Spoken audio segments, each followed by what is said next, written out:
నమస్తే, welcome to సంధ్యా సమయం. ఇప్పుడు హెడ్లైన్స్ చూద్దాం.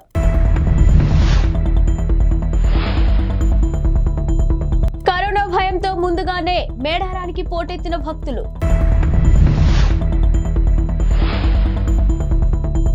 బీఆర్ఎస్ పార్టీపై బండ్ల గణేష్ విమర్శలు. నడి రోడ్డుపై యువతి డ్యాన్స్. టీఎస్ఆర్టీసీ ఎండీ సజ్జనార్ స్పందన. మేడారం జాతరకు ఇంకా 2 నెలల సమయం ఉండగానే భక్తులు అప్పుడే పోటెత్తుతున్నారు. కరోనా కేసులు పెరిగితే మళ్లీ రాలేమన్న భయంతో తండోపతండాలుగా తరలివస్తున్నారు. వరుస సెలవులు రావడంతో ఆదివారం ఏకంగా 1,00,000 మంది వనదేవతలను దర్శించుకున్నారు. అమ్మక్క శారలమ్మ దేవతలకు పసుపు కుంకుమ ఎత్తు బెల్లం మొక్కులు చెల్లించుకున్నారు. ఇక అపార జనసందోహం అరకొర ఏర్పాట్ల కారణంగా మేడారానికి వచ్చిన భక్తులు ఆదివారం ఇబ్బందులు ఎదుర్కొన్నారు. జాతరకి ఇంకా 2 నెలల సమయం ఉండటంతో ఇటీవలే ప్రభుత్వం జాతర నిర్వహణకు 75 కోట్లు కేటాయించింది. ఇక టెండర్ల ప్రాసెస్ నడుస్తుంది. ఇంకా పనులేవి మొదలు కాకపోవడంతో సరైన సౌకర్యాలు లేక భక్తులు అవస్థలు పడ్డారు. రద్దీ ఎక్కువగా ఉండటంతో ఓ దశలో దేవతల గద్దెల వద్ద తోపులాట కూడా జరిగింది. ఇక మేడారం చుట్టుపక్కల ప్రాంతాల్లో ఎక్కడ చూసినా ప్రైవేట్ వెహికల్స్ కనిపించాయి. ఇక కన్నెపల్లి రోడ్డు వైపు వాహనాలు పార్క్ చేసుకోవడానికి పోలీసులు అనుమతించడంతో అక్కడి నుంచి గద్దెల వరకు భక్తులు కాలినడకన వెళ్లాల్సి వచ్చింది. మరోవైపు అకస్మాత్తుగా పెరిగిన రద్దీతో అధికారులు కూడా తలలు పట్టుకుంటున్నారు. గత 10 ఏళ్లలో బీఆర్ఎస్ ప్రభుత్వం ఏం చేసిందో చెప్పాలని సినీ నటుడు బండ్ల గణేష్ సవాల్ విసిరారు. ఇక మాజీ మంత్రి కేటీఆర్ విడుదల చేసిన శ్వేత పత్రంపై ఆయన స్పందిస్తూ పవర్ లేనోళ్లకు పవర్ పాయింట్ ప్రజెంటేషన్ ఎందుకని ప్రశ్నించారు. మీరు ఏం చేశారు, ఎంత దోచుకున్నారు, ఆర్థికంగా ఏ స్థాయి నుంచి ఏ స్థాయికి వెళ్లారో తాము చెప్పగలమని అన్నారు. ఇక రాష్ట్ర ప్రజలు ఎంత వెనుకబడ్డారో చెప్పగలమని తెలిపారు. తాము చేసిన విషయాలను ప్రజలు నమ్మారు కాబట్టే కాంగ్రెస్ పార్టీకి అధికారాన్ని కట్టబెట్టారని పేర్కొన్నారు. ఇక కాంగ్రెస్ అధికారంలోకి వచ్చిన 1 నెల రోజులు కూడా కాలేదని, ఇంతలోనే మీకెందుకింత బాధ అని భయమని ప్రశ్నించారు. కొంత సమయం ఇవ్వండి, కాంగ్రెస్ పార్టీ అద్భుతంగా పాలిస్తుందని చెప్పారు. షార్ట్ వీడియోతో పాపులర్ అయిపోవాలనే తపనతో ఇటీవల ఓ యువతి నడి రోడ్డుపై డ్యాన్స్ చేసి నానా రచ్చ చేసిన విషయం తెలిసిందే. ఇందుకు సంబంధించిన వీడియో నెట్టింట వైరల్ గా మారింది. ఇక యువతి తీరుపై తీవ్ర అభ్యంతరాలు వ్యక్తమవుతున్న నేపథ్యంలో తాజాగా టీఎస్ఆర్టీసీ ఎండీ సజ్జనార్ కూడా స్పందించారు. యువతలో ఈ పెడుధోరణులు విచారణకరమని ఆవేదన వ్యక్తం చేశారు. నేటి యువతకు ఇన్స్టా రీల్స్, యూట్యూబ్ షార్ట్స్ పిచ్చి పట్టుకోవడం బాధాకరమని పేర్కొన్నారు.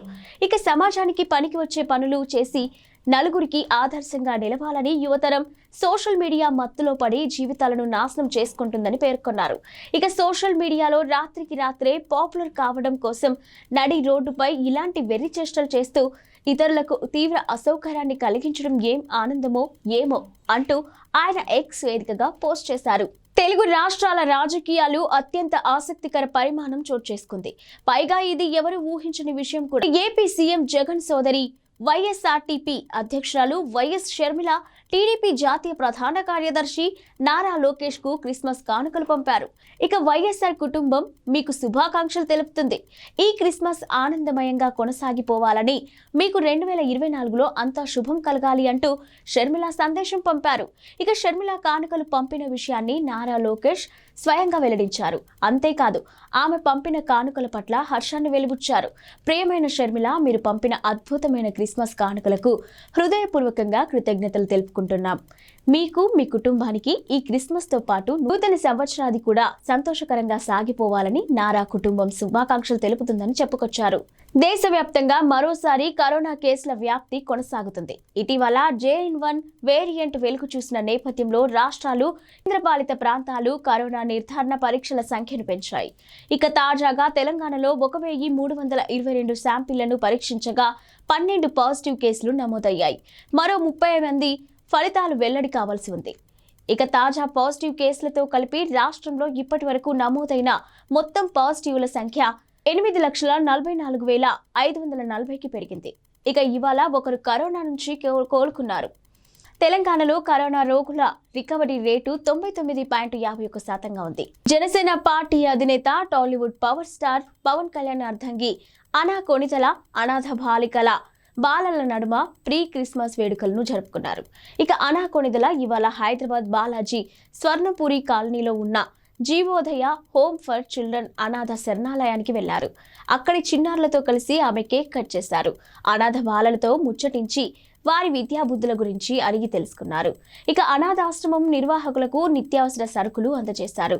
ఈ సందర్భంగా పవన్ అర్ధాంగిని జీవోదయ చిల్డ్రన్ హోమ్ నిర్వాహకులు సత్కరించారు. దీనికి సంబంధించిన ఫోటోలను జనసేన పార్టీ సోషల్ మీడియాలో పంచుకుంది. 2018 అమెరికాకు చెందిన 56 ఏళ్ల ఓ మహిళ తీవ్ర తలనొప్పితో ఆసుపత్రిలో చేరింది.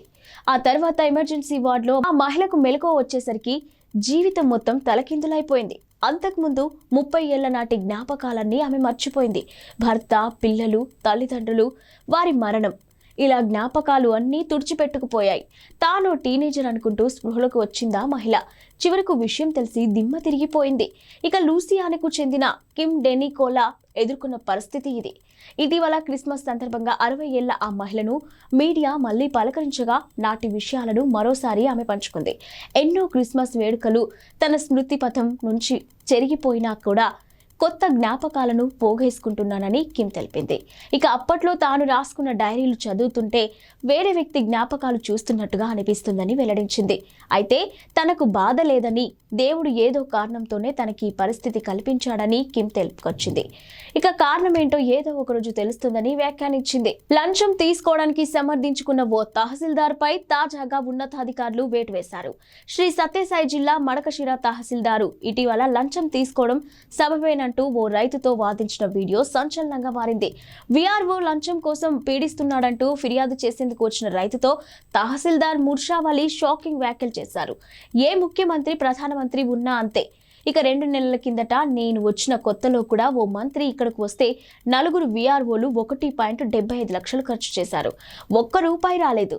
ఇటీవల రాష్ట్ర స్థాయి మహిళా అధికారి ఒకరు వచ్చారు. ఆ అమ్మ ఒక టెర్రర్ అట. బెడ్రూమ్లోకి ఈగ కూడా రాకూడదట. ఆమె తినడానికి భారీ మెనూ ఇచ్చారు. దానిని చూస్తే భయపడిపోతారు. అవి మడకశిరలో దొరకవు, హిందూపురం నుంచి తెప్పించాలి. ఇక ప్యాన్ కేక్ బెంగళూరులో దొరుకుతుంది. ఈ మెనూ ఖర్చు తహసీల్దార్ భరిస్తాడా? అంతా విఆర్ఓలతోనే తెప్పిస్తాం. వీటికి మీ దగ్గర తీసుకున్న డబ్బే ఇస్తాం, లేకపోతే మా జీతాల్లో నుంచి ఖర్చు చేయాలా అని ప్రశ్నించారు.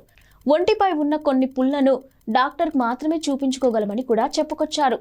అయితే ఈ వ్యాఖ్యలను తీవ్రంగా పరిగణించిన జిల్లా కలెక్టర్ అరుణ్ బాబు తహసీల్దార్ను సస్పెండ్ చేస్తూ ఉత్తర్వులు జారీ చేశారు. టీఆర్ఎస్ పార్టీ వర్కింగ్ ప్రెసిడెంట్ మాజీ మంత్రి కేటీఆర్ ఓ పేద విద్యార్థినికి చేయూతనందించారు.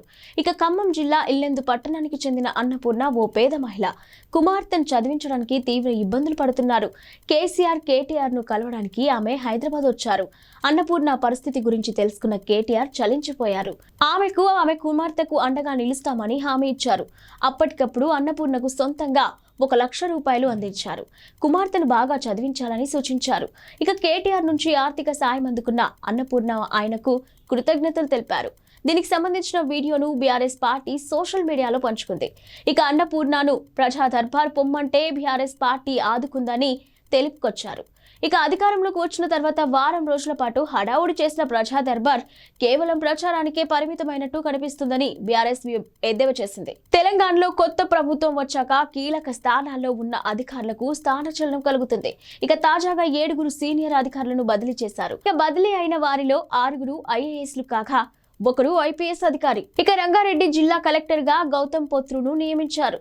ఇంటర్మీడియట్ బోర్డు కార్యదర్శిగా శృతి ఓజా, ట్రైబల్ వెల్ఫేర్ డైరెక్టర్ గా ఈవి నరసింహారెడ్డి, పౌర సరఫరాల శాఖ కమిషనర్ గా డిఎస్ చౌహాన్, రవాణా శాఖ కమిషనర్ గా జ్యోతి బుద్ధప్రకాష్ ను నియమించారు.